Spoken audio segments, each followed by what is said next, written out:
You're watching South Asia Newsline, and in the top stories we are tracking for you on Friday, the 19th of December. Trump signs defense law, boosts India ties, strengthens Quad role. Bangladesh rocked by unrest after death of student leader. And Pakistan says no decision yet on sending troops to Gaza.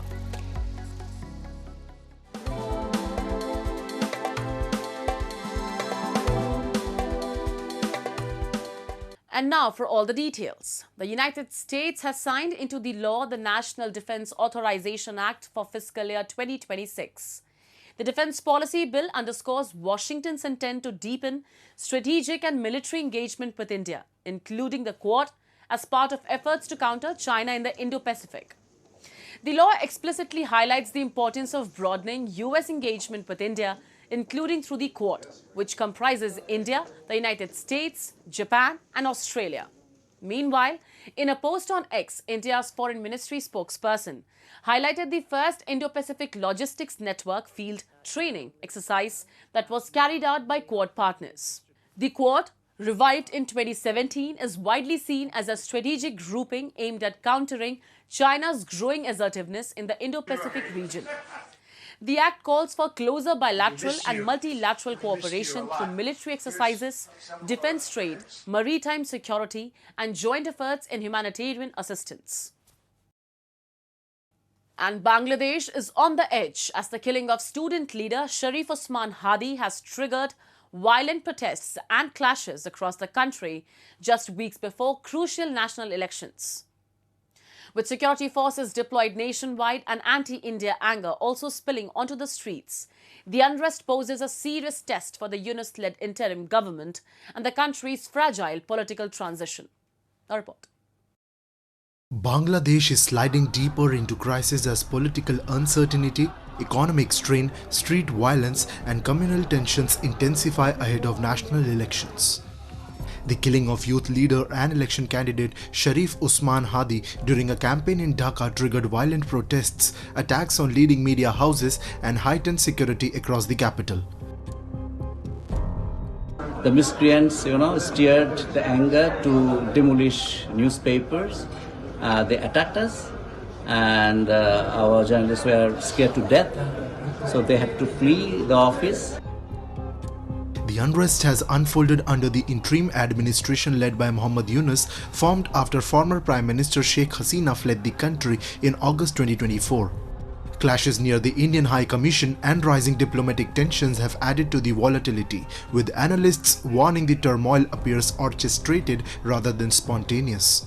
For the last couple of days, we have seen several members of the Yunus regime, including the former minister, Mr. Mahfouz and others, have come out in public and called for blood and dead bodies. So there you go. I mean, that's what you have. When you call for blood and dead bodies to the jihadi crowd, they're going to go out there and aim for that.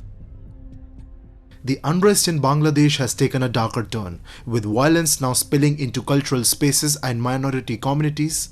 Amid anti-India protests, reports of brutal attacks on Hindus have surfaced. In Mymensingh, a Hindu man, Deepu Chandra Das, was lynched over alleged blasphemy and his body burnt, an act that starkly exposes the country's growing lawlessness. Analysts warn such mob violence, increasingly weaponized for political and religious ends, signals a dangerous pattern of targeting minorities and dissent, deepening instability in an already fragile nation. During the regime-time occupation, within 1 minute of Sheikh Hasina leaving the country, they had started the attacks on the Hindu minorities. The killings, the lynching, the rape, destroying their property, destroying their businesses. The same thing is happening now. Yesterday, in a district, in Mymensingh district, and in an area not very far from Dhaka, a young 30-year-old Hindu, on a fake charge of blasphemy or something, he was beaten to death and then his body was put on a stick and burnt. Now, what kind of a society is this? Is this 21st century? Is this civilization? You're going back to barbarism. Now, this must be called out. In India, hundreds of indigenous youths and students protested outside the Bangladesh Deputy High Commission in Agartala, condemning threats and inflammatory rhetoric from Dhaka. The unrest has spilled across borders, heightening diplomatic tensions and raising serious questions about Bangladesh's governance and commitment to human rights. As elections approach, the country stands at a dangerous crossroads with political violence, communal unrest, and diplomatic strain threatening stability, democracy, and minority rights across the region.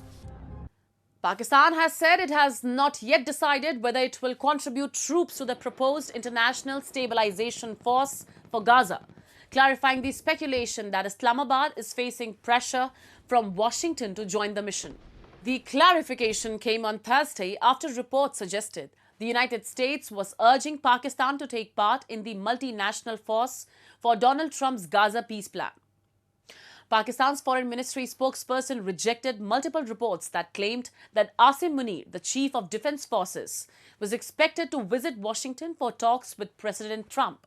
The ISF is a central pillar of a 20-point framework unveiled by US President Donald Trump in September to end the Gaza conflict. The plan helped broker a ceasefire between Israel and Hamas in October.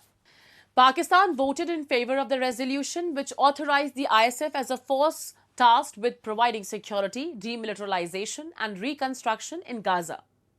The US State Department has approached more than 70 countries seeking troops or financial support, with around 19 reportedly expressing willingness to assist.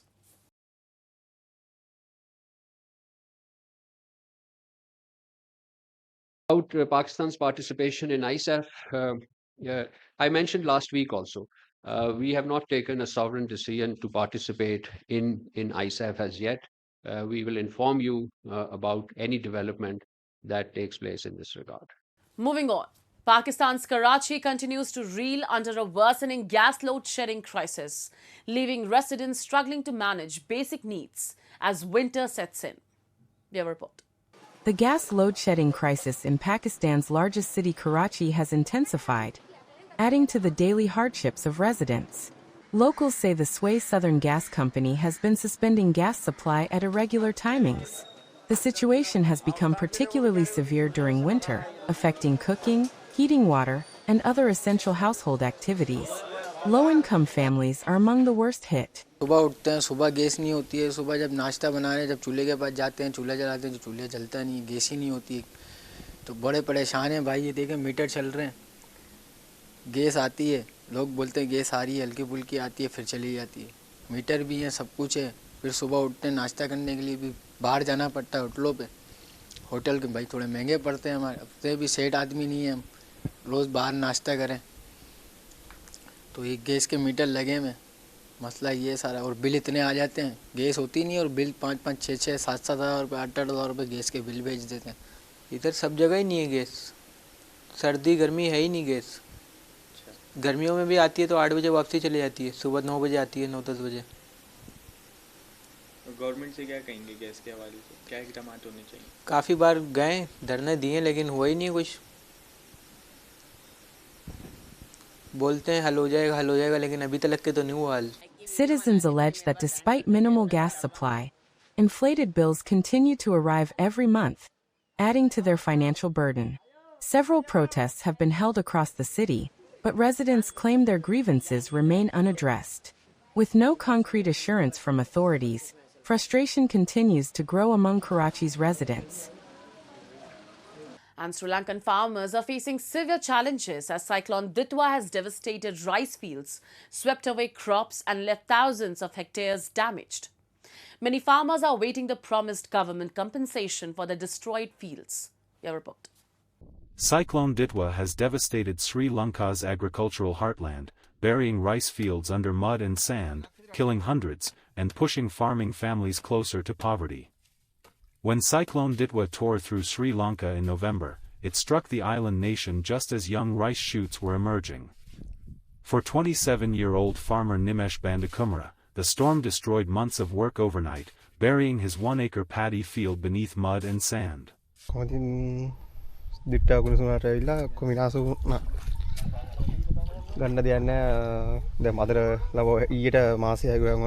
අපුලා තිබෙන්නේ ණය වල තමයි කරාවේ බැංකු ණය දාගෙන මම කරන මේ රත්තරන් බඩු තියලා තමයි ගොන කරාවේ අයමුතිය මුලගෙන පටන් ගන්න ඕනේ. Government data shows that crops were uprooted across 535,000 hectares, while more than 120,000 hectares were completely washed away or buried.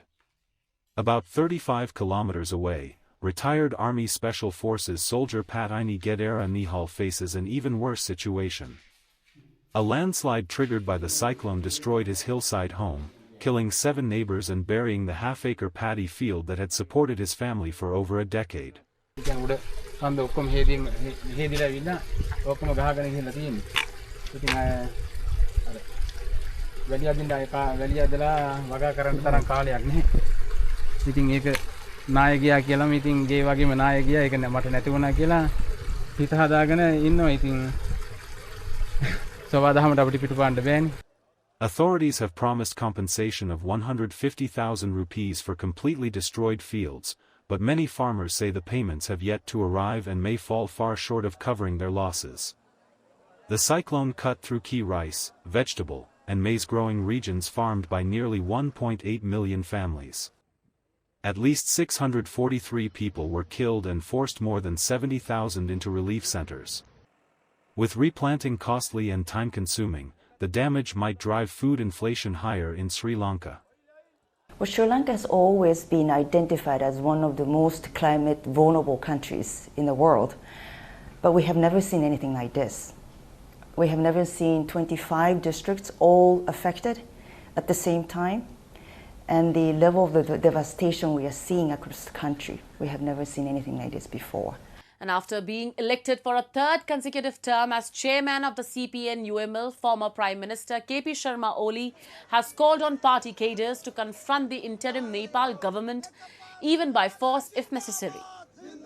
In a nearly hour-long victory speech, Oli used strong rhetoric and urged a decisive struggle against what he described as the interim government's anti-democratic actions. Ousted during the September uprising, he alleged that UML leaders were facing physical attacks, fabricated cases and media trials. Referring to the Gen Z-led protests against corruption and a social media ban, Oli defended the use of force by security agencies, claiming it was necessary to protect Parliament despite reports that 76 people were killed nationwide. He recalled narrowly escaping his official residence on September 9th after violent mobs stormed the complex, forcing an army helicopter evacuation. Oli accused the current government of conspiring to delay elections, dismissed its agreement with Gen Z groups as a conspiracy, and expressed confidence that the House of Representatives would be reinstated by the court. His panel swept 17 of 19 office-bearer posts, cementing his dominance in the party. That's all in tonight's edition. We will see you same time next week. Have a great weekend. Good night.